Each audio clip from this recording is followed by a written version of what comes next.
and I simply remove the telephone jack and plug it into this box here, the modem. I then take another wire from the modem and plug it in where the telephone was. I can then switch on the modem. It's now telling me to phone up the main press cell computer. So it's a very simple connection to make. Extremely simple. I'm now waiting for the computer to answer me. And things are starting to happen. Things are starting to happen. Why did you buy a computer? Well, I was very interested in the new technology and didn't want to be left behind. I don't think it's only for the youngsters at school now. I think us older ones will have to learn a lot about it. What is Internet anyway? Internet is that massive computer network, the one that's becoming really big now. What do you mean? That's big. How does one? What do you write to it like mail? No, a lot of people use it and communicate. I guess they can communicate with NBC writers and producers. Allison, can you explain what Internet is? The world is in financial disarray. Currencies failing, economies in wild flux, jobs being lost. But what if you could build an entirely new economy, one specifically designed for the digital realm? Well, that is the dream behind Bitcoin. Bitcoin, for those of you who don't know, is an electronic online currency that was created in 2009. It was made by someone who did it under the pseudonym Satoshi Nakamoto. Like any economy, you don't want too much too fast because then the value of your currency drops, or so slow that your economy grounds to a halt. It's designed to be a self-stabilising economy. Whether it actually is that way though, well, that is a little bit more complicated. Because some people have said, hey, Bitcoin is the answer to those problems. Are you a believer? Well, Bitcoin is exciting because it shows how cheap it can be. Bitcoin is better than currency in that you don't have to be physically in the same place. And, of course, for large transactions, currency can get pretty inconvenient. And what is Bitcoin? Bitcoin is a currency on the internet. I sent 100 euros worth of Bitcoin from here in Tokyo directly to you guys through this camera, through the network, through the TV, right into your home. If I had tried to do that, send you the money with a traditional bank, it would have taken several days and probably cost 30 euros. I just did it right now with Bitcoin instantly, basically for free, and didn't have to ask anybody for permission. I didn't need a bank, I didn't need a government, I didn't need anybody. I just needed myself and you and our smartphones to do it. That's the power of Bitcoin. Wall Street is fraud, America is fraud, the world is fraud, banks are fraud, central banks are fraud. We live in an era of fraud. It's all based on fraud, and they get a percentage of the fraud. That's the business model. To suggest that there is any moral or ethical aspect to anything that's going on now is to be completely naive about the fact that we live in an era dominated by financial terrorists, jihadis of banking. They're here to kill you and themselves. They believe in an ideology, not the Quran, but Adam Smith, that they completely misread and interpret as something to justify their blowing themselves up.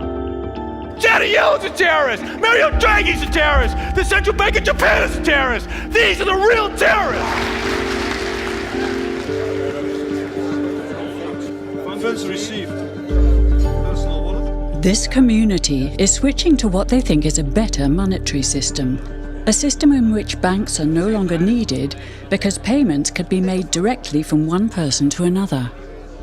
Bitcoin is fundamentally different because in Bitcoin, you don't owe anyone anything and no one owes you anything. It is not a system based on debt. It is a system based on ownership. And no one can censor it, no one can seize it, no one can freeze it. It's November the 2nd, 2008, just 6 weeks after the Lehman Brothers collapse. And all over the world, there are panicked debates about how to save the banks.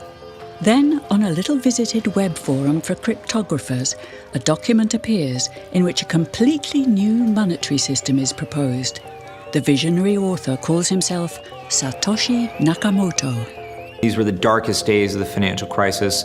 So that to me suggests a very clever mind that saw an opportunity, the perfect opportunity to introduce a new radical technology and a new radical approach to money and finance at just the right moment when people would be very open to making this big shift that's required to adopt a new currency. What's exciting for me is like a global economy. Right now we say we have a global economy, but I can't take $1 and give it to you in the Netherlands and then you know what to do with it, right? You would have to go and change it to your native currency.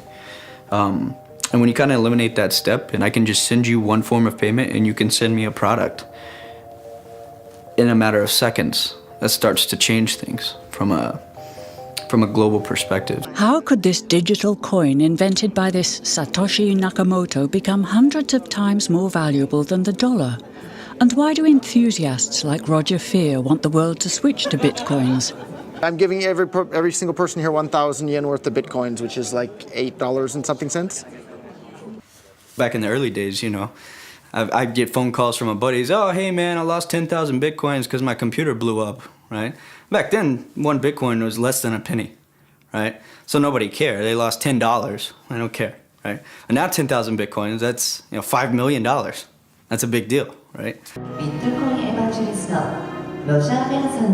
I think a lot of people are underestimating the way in which Bitcoin and the blockchain are going to change the power structures in society in general. I mean, I grew up in the US and I see all these people like, yeah, nuke everybody in the Middle East and kill them all. And then they have the former Secretary of State Madeleine Albright on 60 Minutes, one of the most popular news shows in the US. And they asked her, they said, like, there's reports that more than 500,000 Iraqi children have died as a direct result of US sanctions. And she looks back at her with a straight face and she goes, it was a really tough decision, but I think that it was worth it. Worth murdering 500,000 kids because of what the government did? And I apologize for crying, but it just disgusts me from my core when I see government people murdering people around the world. It's not just theoretical, these are real people with real lives. And it's real people, and Bitcoin has the power to undermine everything they're doing to people around the world. And I'm sorry for shouting, but it just disgusts me what these people in government do. And they do it through central banking and through the control of the money supply, and Bitcoin takes that away from them.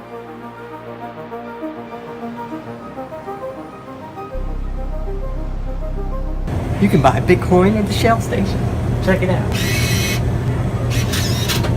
Good. Got $2. Hit finish. Oh. $2 Bitcoin. Just like that. From this machine.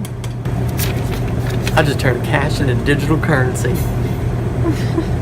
So thinking that it's too late to get involved in Bitcoin is like thinking it's too late to get involved with the internet or too late to get involved with using a cell phone. Like, it's not too late to get involved in Bitcoin. If Bitcoin becomes really popular all over the world, Bitcoins are going to have to be worth at least tens of thousands of dollars a Bitcoin, if not hundreds of thousands of dollars per Bitcoin. So thinking it's too late to get involved with Bitcoin is like thinking it's too late to get involved with using the internet. Of course not. Like, it's ubiquitous in our lives, and Bitcoin's going to become ubiquitous in our lives as well.